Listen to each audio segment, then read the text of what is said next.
दोस्तों, stock market collapse कर चुका है, बिल्कुल क्रैश कर चुका है, सारे सपोर्ट के चिथड़े उड़ा चुका है। क्यों उड़ा रहा है? ग्लोबल मार्केट्स में जो उत्पात मचा हुआ है, कहीं ना कहीं जो है गजब की बिकवाली डाउ जोन्स में दिख रही है। और शायद हो सकता है वहां कुछ इलेक्शंस को लेकर के मार्केट कुछ पोजीशनिंग कर रहा है। और कहीं ना कहीं कोरोना वायरस के ऊपर भी जो है अभी जो WHO के चीफ है उनका कुछ बयान सा आया है कि जो वैक्सीन निकल रही है वो कारगर नहीं होगी, टेस्टिंग ही एक जो है एकमात्र तरीका है। और कहीं ना कहीं जो जियोपॉलिटिकल टेंशंस भी हैं, कारण क्या है वो तो हमें नहीं पता, लेकिन एक चीज तो पता है, सपोर्ट टूट रहा है। मार्केट सपोर्ट के चिथड़े उड़ा चुका है। दोस्तों, स्वागत है आपका आपके अपने चैनल टीके मनी में। मेरा नाम है त्रिभुवन, NSM certified in equity derivatives में। दोस्तों, इस वीडियो में जो है चर्चा की शुरुआत करेंगे Nifty, bank Nifty, option chain analysis करेंगे और फिर जो है स्टॉक्स के बारे में ITC, Bajaj finance, state bank, Infosys की बात करेंगे। और एक चीजें बता दूं, जो नए लोग हैं वो टेलीग्राम चैनल पर आ सकते हैं। वो टीके मनी अगर सर्च करेंगे, टीके मनी टेलीग्राम पे जा करके, तो वहां पर 2000 मेंबर्स हैं, हमारे मित्र हैं। उस चैनल को ज्वाइन करना है, वही जो है रियल चैनल है। तो आपको 2000 मेंबर वाले टेलीग्राम चैनल टीके मनी को ज्वाइन करना है, टीके मनी। दोस्तों, यहाँ पर जो है वीडियो की शुरुआत करते, देखिए हमारी कल क्या डिस्कशन हुई थी।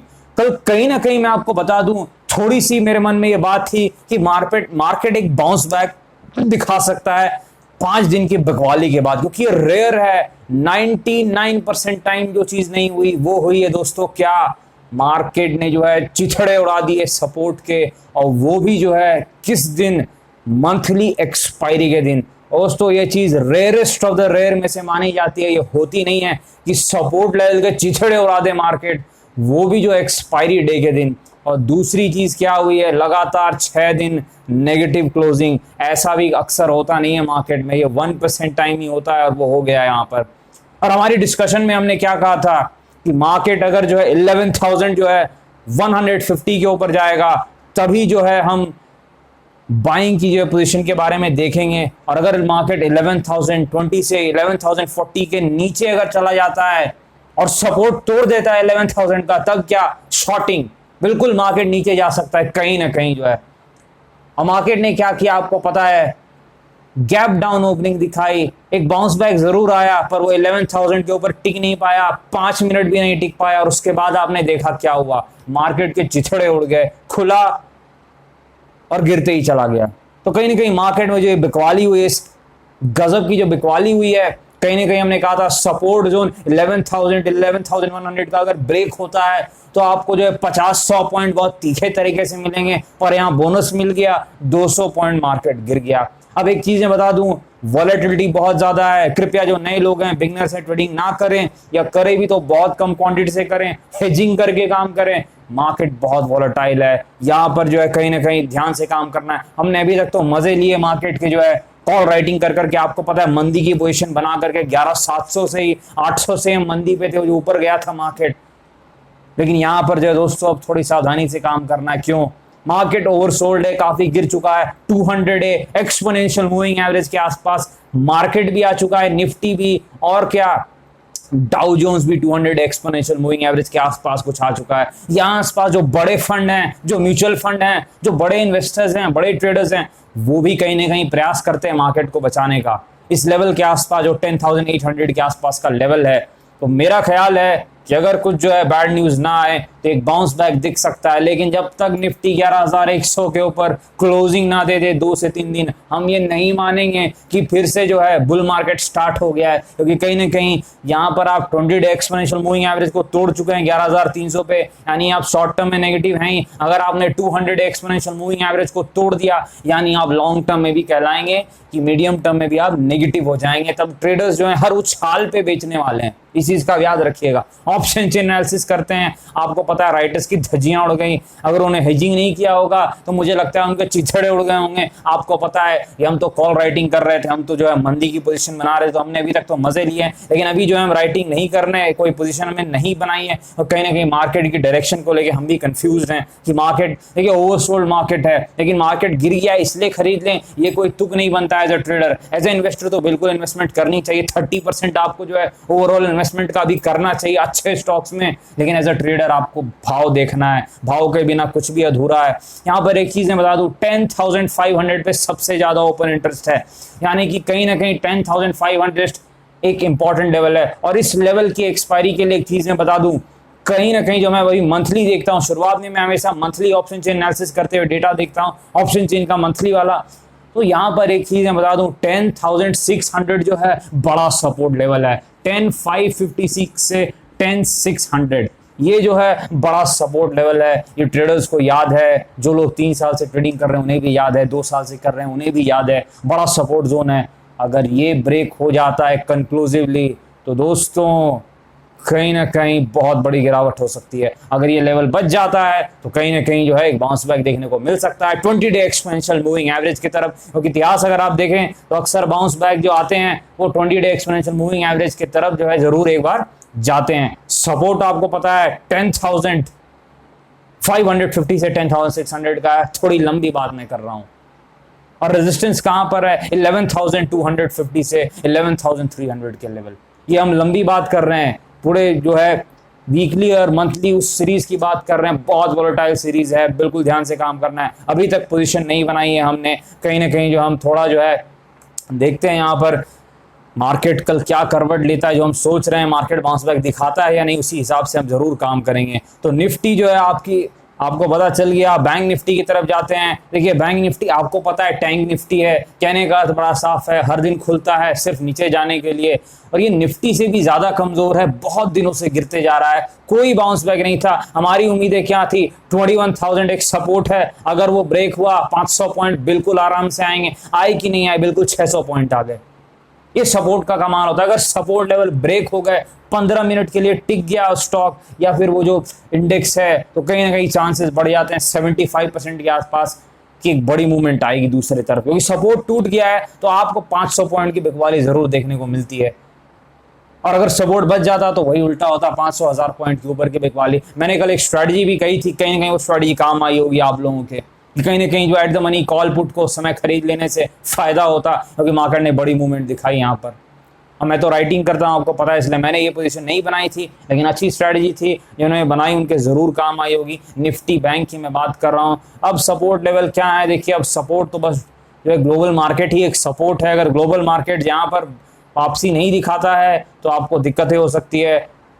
20,000 एक मानसिक लेवल जरूर है, आप बैंक निफ्टी में उसको सपोर्ट मान के चल सकते हैं। रेजिस्टेंस लेवल 21,000 है, इन दो लेवल्स के बीच में आपको ध्यान देना है। जिस तरफ भी जो है निकल करके 2-15 मिनट की कैंडल कम से कम टिक जाए तो वहां पर एक उम्मीद है कि ऊपर के लेवल आपको देखने को मिल सकते हैं। लेकिन एक चीज मैं बता दूं, क्वांटिटी कम करके काम करना है, कम ट्रेडिंग करनी है, ट्रेडिंग नहीं भी कर सकते हैं अगले 1-1.5 महीने अगर आप न्यू हैं तो, क्योंकि यहाँ पर जो है बहुत वॉलेटिलिटी हो सकती है। मैं बता रहा हूँ विक्स क्यों हो सकती है, विक्स को आप देख लीजिए, विक्स फिर से विक्स की गोली खा चुका है और वो 12% ऊपर जा चुका है, 23.51। विक्स जब तक 18 के नीचे नहीं आता है, विक्स की मैं बात कर रहा हूँ, विक्स जब तक 18 के नीचे नहीं आता है, मार्केट में वॉलेटिलिटी बहुत ज्यादा रहती है। आपको मैंने ये चीज कई बार बताई है, आपको पता है, और वही चीज हो रही है। चिथड़े उड़ रहे हैं लेवल्स के। सपोर्ट रिस्पेक्ट होते हैं ज्यादातर समय जब विक्स 18 के नीचे रहता है। अगर 18 के ऊपर विक्स है तो बहुत चांसेस रहती हैं कि सपोर्ट लेवल ब्रीच हो जाती है। ये चीज मैंने देखा है, और सपोर्ट आज बिल्कुल जो है सपोर्ट का काम नहीं कर पाया और बिल्कुल जो है गजब की बिकवाली देखने को मिले। तो चलते हैं स्टॉक्स की तरफ, चर्चा करते हैं। चिथड़े उड़ गए सारे स्टॉक्स के, पर अच्छे स्टॉक्स हैं, कहीं ना कहीं पोर्टफोलियो के स्टॉक्स हैं। आईटीसी क्या गजब का स्टॉक है फंडामेंटली, पर क्या कितना बुरा स्टॉक है टेक्निकली आपको पता है। जैसे ही 180 के सपोर्ट कुछ ने तोड़ा, हमने क्या कहा 160 आने वाला है, लेकिन इन्वेस्टर्स को हमने क्या कहा है, पोर्टफोलियो का स्टॉक है, कहीं ना कहीं जो है 5% की डिविडेंड यील्ड है, कहीं ना कहीं जो प्राइस है वो बिल्कुल सही प्राइस आ चुका है। 150-60 बहुत अच्छा सपोर्ट जोन है। मुझे नहीं लगता कि इतनी आसानी से आईटीसी इस जोन को तोड़ेगा। मेरे ख्याल से जो है कम क्वांटिटी में अगर आपको 100 शेयर्स लेने हैं तो आप जो है 30 शेयर्स अभी ले सकते हैं। ऐसे आप फैसले जो है अपने वित्तीय सलाहकार से पूछ के करें और अपनी भी एनालिसिस करें, लेकिन कहने के 30 शेयर्स आप ले सकते हैं अगर आपको 100 रुपीज़ इन्वेस्ट करने हैं, और बाकी अगर गिरावट होती है तो आप और कर सकते हैं। आपको कुछ नहीं हुआ तो 5% डिविडेंड नीड मिल जाएगी। और कहीं ना कहीं जो है अगर इनके एफएमसीजी बिजनेस ने परफॉर्म करना स्टार्ट किया तो फिर आपको जो है अच्छे ऊपर के लेवल्स भी देखने को मिल सकते हैं। तो आईटीसी एक कोर पोर्टफोलियो का स्टॉक है, बहुत ही अच्छा स्टॉक है और अब प्राइस भी आ चुका है। एज अ ट्रेडर आपको नहीं लेना है जब तक कि ये जो है बाउंस बैक ना दिखाए, वो कैंडल ना बनाए, रिवर्सल कैंडल्स जो होती है, या फिर 180 के ऊपर जब तक ना आ जाए, जो कि अब रेजिस्टेंस बन गया। आपको पता है सपोर्ट जब टूटता है तो रेजिस्टेंस बन जाता है। जब तक 180 के ऊपर ना आ जाए तो एज अ ट्रेडर काम नहीं करना है, पर as a investor core portfolio का स्टॉक है, बिल्कुल ध्यान दिया जा सकता है। मुझे 5% यील्ड काफी पसंद आती है। अब आप अपना देख सकते हैं जो आपको ठीक लगे। अच्छा, बजाज फाइनेंस, हमने 2 दिन पहले क्या कहा था, बजाज फाइनेंस 3600 के भाव पर नहीं लेना है, थोड़ा महंगा है। आप देखिए 3000 हमने कहा था वहां आना चाहिए, 3000 के आसपास बिल्कुल आ चुका है। 2 दिन लगे इसे आने के लिए, 2 दिन में अपने जगह पर पहुंच गया 3000। देखिए 2800 से 3000 के बीच में एक सपोर्ट जोन है। आपको पता है बजाज फाइनेंस एक स्ट्रॉन्ग स्टॉक है, लॉन्ग टर्म के लिए कोर पोर्टफोलियो का स्टॉक है, लेकिन आपको पता है फाइनेंशियल और बैंक कंपनियों में दिक्कतें जरूर है, कहीं ना कहीं उनकी ग्रोथ को लेकर काफ़ी सवाल हैं। लेकिन अगर कोई 5, 10, 20 साल के प्लेयर्स हैं तो बजाज फाइनेंस पर ध्यान दे सकते हैं। पोर्टफोलियो का स्टॉक है, 2800 3000 के आसपास एक सपोर्ट भी दिख रहा है। लेकिन अगर निफ्टी ने 10,600 के सपोर्ट तोड़ दिए तो ये सारे स्टॉक्स गिर जाएंगे, मैं आपको बता दूं ये चीज़। तो एज अ इन्वेस्टर अगर आप सोच रहे हैं तो आपको एक बार में इन्वेस्टमेंट नहीं करनी है, सिर्फ 30% से शुरुआत करनी है, और अगर पिटाई और होती है तब आप अपनी क्वांटिटी को बढ़ा सकते हैं। इस चीज़ को ध्यान देना है। स्टेट बैंक के बारे में आपको पता है, बिल्कुल आईटीसी के तरह ही है, दोनों बिल्कुल एक साथ चलते हैं, एक साथ गिरते हैं, और यहाँ पर साथ साथ नीचे चल रहा है। स्टेट बैंक भी सपोर्ट जोन के आसपास आ चुका है, 170 के आसपास एक सपोर्ट दिख रहा है, आप चार्ट पर देख सकते हैं। यहाँ आसपास जो एक रिवर्सल कैंडल बनी थी, एक रिवर्सल आया है, 176 इस वक्त भाव है।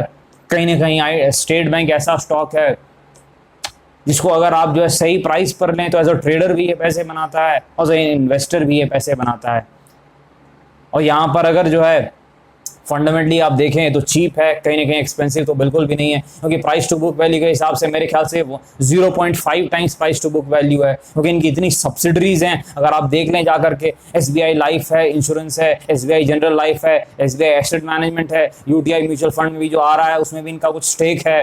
और यहाँ पर काफ़ी अच्छी कंपनी है, लेकिन बुरे दौर में चल रही है। सारे बैंकिंग स्टॉक्स बुरे दौर में चल रहे हैं, आपको पता है क्यों चल रहे हैं। नॉन परफॉर्मिंग एसेट्स उनके बढ़ गए हैं और बढ़ने वाले भी हैं, आगे पता चल जाएगा कि NPA कितने बढ़ गए हैं। इस कारण बैंक स्टॉक्स बिल्कुल टैंक स्टॉक्स बन गए हैं। तो एक बार में ये भी लेना नहीं है, बिल्कुल ध्यान से लेना। ITC की तरह यहाँ भी काम करना है, 3 फेजेस में काम करना है। कहीं ना कहीं 170 के आसपास पहला फेज, और फिर अगर 145-50 आता है तो दूसरा फेज, और तीसरा फेज आपको बाद में ध्यान देना है। अच्छा, इन्फोसिस फंडामेंटली कैसी कंपनी है? बहुत ही स्ट्रॉन्ग कंपनी। टेक्निकली कैसी कंपनी है? बहुत ही स्ट्रॉन्ग कंपनी। आपको पता है IT स्टॉक्स जो हैं इन्हें फायदा हुआ है। अगर बैंकिंग स्टॉक्स को नुकसान हुआ है इस वायरस का, तो IT स्टॉक्स को फायदा हुआ है। इस कोरोना वायरस के कारण जो है दिक्कतें लोगों को हुई है, तो IT स्टॉक्स काफ़ी जो है फायदे में रहे हैं। तो अब IT स्टॉक्स पर बिल्कुल ध्यान दे सकते हैं। और अगर ये 920-30 के आसपास आ जाए, अच्छा सपोर्ट कहाँ है? 950 के आसपास सपोर्ट है, कहीं ना कहीं स्ट्रॉन्ग सेक्टर है, स्ट्रॉन्ग स्टॉक है। तो यहाँ पर अगर ये सपोर्ट के आसपास आ जाए तो ठीक रहेगा। 900 से 950 एक बड़ा जोन है, पर 950 आप एक स्मॉल जोन कह सकते हैं। और देखिए IT स्टॉक्स कहीं ना कहीं फंडामेंटली भी अच्छे हैं, डिविडेंड यील्ड भी अच्छे देते हैं, लॉन्ग टर्म इन्वेस्टर्स प्रेफर करते हैं इनको, और ये बीच बीच में बाई बैक और बाकी प्रकार की चीज़ें भी लाते रहते हैं। इस प्रकार जो शेयर होल्डर्स को खुश करते रहते हैं कहीं ना कहीं जो है। और आपको पता है अभी ये बेनिफिशरी रहे हैं, अभी जो दिक्कतें बाकी लोगों को हुई है इन्हें तो फ़ायदा है। तो 900-950 के आसपास अच्छा प्राइस रहेगा। लेकिन किसी भी स्टॉक में एक बार में पूरी इन्वेस्टमेंट ना करें, क्योंकि अगर साइकिल चेंज हो गया तो गिरावट भी हो सकती है। इस चीज़ को ध्यान देना है। मैं इन्वेस्टर्स के लिए बात कर रहा हूँ, ट्रेडर्स के लिए लेवल टेलीग्राम पर अगर मौका मिलेगा तो हम ज़रूर देते हैं, तो इस चीज़ का आप ध्यान दीजिएगा। तो दोस्तों यहाँ पर जो है डिस्क्लेमर, आपको पता है कि ये वीडियो एजुकेशन और इन्फॉर्मेशनल पर्पस के लिए बनाई गई थी, तो कृपया आपने वित्तीय सलाहकार से संपर्क करके कोई भी फैसले लें। बाजार में अनेक प्रकार के जोखिम है, खासकर फ्यूचर एंड ऑप्शंस में तो काफ़ी ज़्यादा जोखिम है। तो धन्यवाद।